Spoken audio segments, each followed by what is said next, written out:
Imagine moving into your dream home, a beautiful 6-bedroom house in a quiet suburban neighborhood.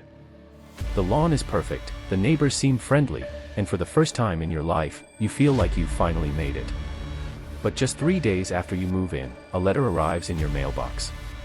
It's handwritten, addressed directly to you. You open it, expecting a warm welcome to the neighborhood. Instead, you read, 657 Boulevard has been the subject of my family for decades, and now it is your turn to watch over it. Have you found what's inside the walls yet? Do you know what lies within the house's secrets? The letter is signed only, The Watcher. What begins as a dream come true quickly spirals into a nightmare so chilling, so bizarre, and so terrifying, it forces the family to abandon their home forever. And to this day, nobody knows who the Watcher was, or what they really wanted. This is the story of the most chilling unsolved mystery in modern America, the Watcher's house. In 2014, Derek and Maria Broaddus thought they had it all.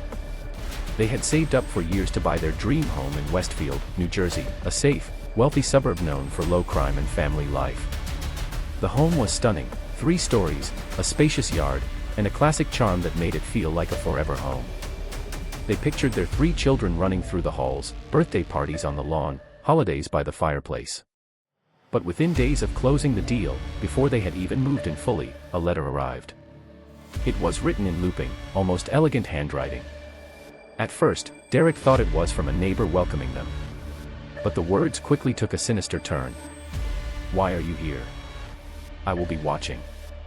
The writer claimed to be the house's watcher, the latest in a long line of watchers whose job was to observe 657 Boulevard. The letter included chillingly specific details about the family's children, details that could only have been seen by someone watching from very close. I see you have 3 children. I asked the Woods, the previous owners, to bring me young blood, and now you have fulfilled that wish. Derek froze.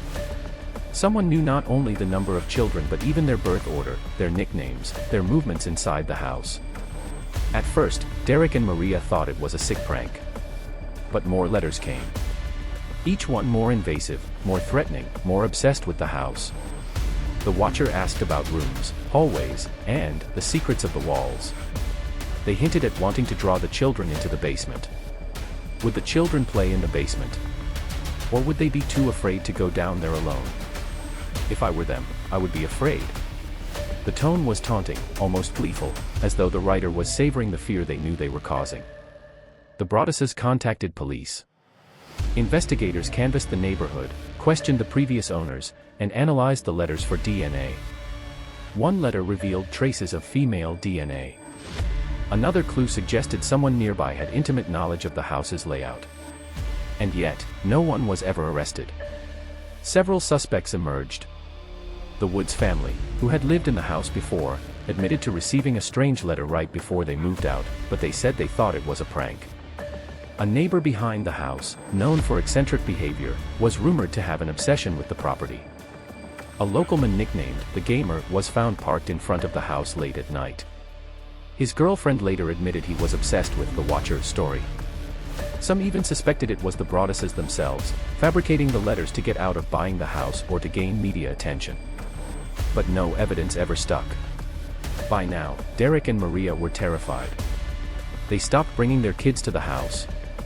At night, Derek would stay awake, staring out the windows, wondering if the Watcher was lurking across the street, or worse, inside the house. They hired private investigators. They even reached out to FBI agents. But still, nothing. The letters kept coming. Have you discovered what's in the walls yet? I am pleased to know your children's names now. I will call to them when I see them. The messages were so specific, so personal, that Derek and Maria began to suspect everyone, neighbors, friends, even each other. Eventually, the pressure became unbearable. They decided they couldn't move in.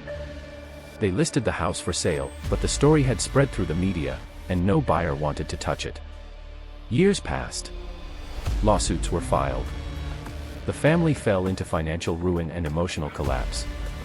Finally, they sold the house at a massive loss. The new owners. They too received strange letters, but to this day, the Watcher has never been unmasked. What makes this story so chilling isn't just the letters. It's the idea that the Watcher could be anyone. A neighbor you wave to every morning. The jogger passing by. The mailman. Someone, somewhere, is still out there, writing, watching, waiting. And if you ever move into 657 Boulevard, the question is, will the watcher be waiting for you, too? The watcher's house remains one of America's most terrifying unsolved mysteries.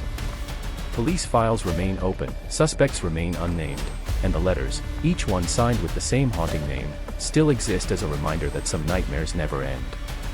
In a world full of cold cases and mysteries, few hit as close to home as this one. Because this isn't about a serial killer in the woods, or a monster in the dark. This is about your dream home. Your sanctuary. Your family. And the terrifying truth that sometimes, the danger is already inside the walls. Subscribe now on Faceless Justice channel to uncover the next chilling mystery before anyone else does. Disclaimer. This story is a dramatized true crime narrative created for informational and entertainment purposes only. While it is inspired by investigative formats and real-world cases, the characters, events, and details in this account are entirely fictional.